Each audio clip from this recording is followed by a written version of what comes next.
Good morning mga ka-DIY.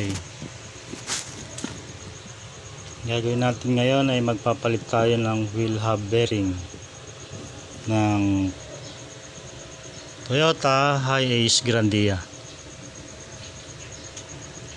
Kailangan baklasin natin yung 4 na bolt dito sa caliper, and then 4 na bolt dito sa wheel hub bearing. Ito ang mga kailangan nating gamit: screwdriver, power handle 17 socket, 14, rubberized hammer, impact wrench, at syempre yung replacement bearing.